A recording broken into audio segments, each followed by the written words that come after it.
ladies and gentlemen, have you ever heard of the Church of the Holy Sepulchre?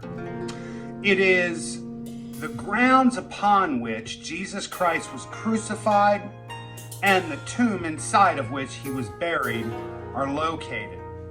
Believe it or not, the archaeological history of the area is fairly well known in a relatively short period of time. You see, in 70 AD, Jerusalem fell, and there was great dispersion of the Jewish people.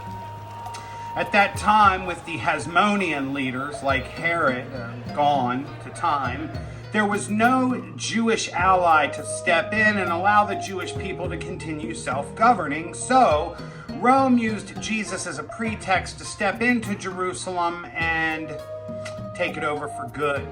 And one of the first things they started doing was establishing Roman rituals there, Roman infrastructure, Roman life.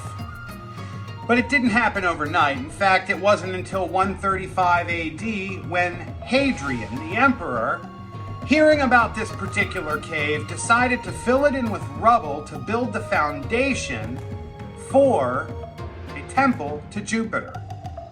Now you might think, oh, it's just coincidence, right, that they picked this spot to build a temple to Jupiter, but it's anything but coincidence.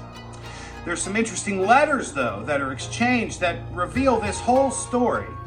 They come to us from Eusebius of Nicomedia in his writings about Constantine.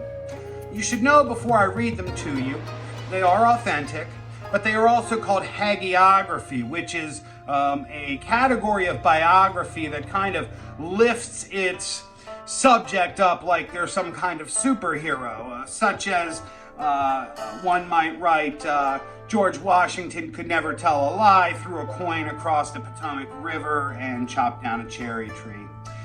So let's jump right into it, though. In chapter 25, we first learn that Constantine orders the erection of a certain church. He ordered the erection of a church at Jerusalem in the holy place of our Savior's resurrection. Now, how did we get from what Hadrian did in 135, building this temple to Jupiter, to the time period of Constantine, which is like the 300 teens and later? Well, in 286, the Roman Empire split into two, Eastern and Western.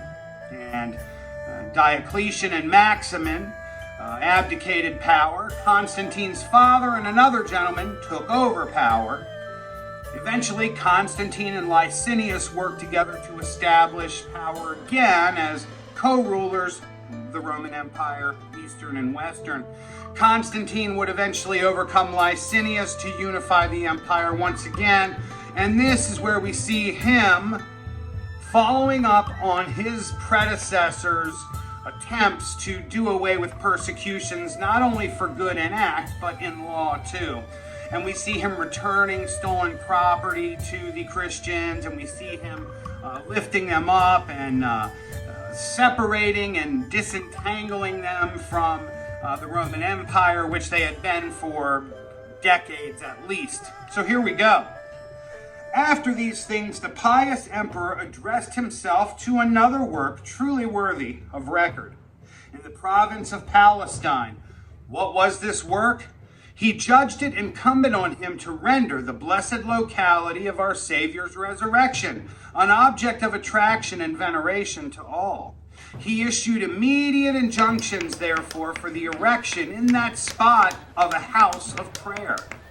And this he did not on the mere natural impulse of his own mind, but being moved in the Spirit by the Savior himself. Well, that's the hagiography of it, but the truth of it is much more likely that his mother was a Christian, and one of her favorite pastimes was relic hunting in Jerusalem as they dug down to the foundations and footers to build new buildings and Roman infrastructure. In fact, in 309 and 310, the Bishop of Rome, Eusebius, and Helena were able to find the portions of the actual wooden cross of Jesus Christ. You might think, oh, that's rubbish. Such a thing couldn't happen. You should talk to the historians at Mount Vernon, George Washington's Mount Vernon, where to this day they find things all the time from his time period. That's about the period of time that we're looking at, that length of time, 200 or 300 years, not 2,000 years. It would be very different for someone to step up today and claim they had found such a thing. Discovery of the most holy sepulchre. This also was accomplished without delay, but as soon as the original surface of the ground beneath the covering of the earth appeared, immediately and contrary to all expectations, the venerable and hallowed monument of the Savior's resurrection was discovered.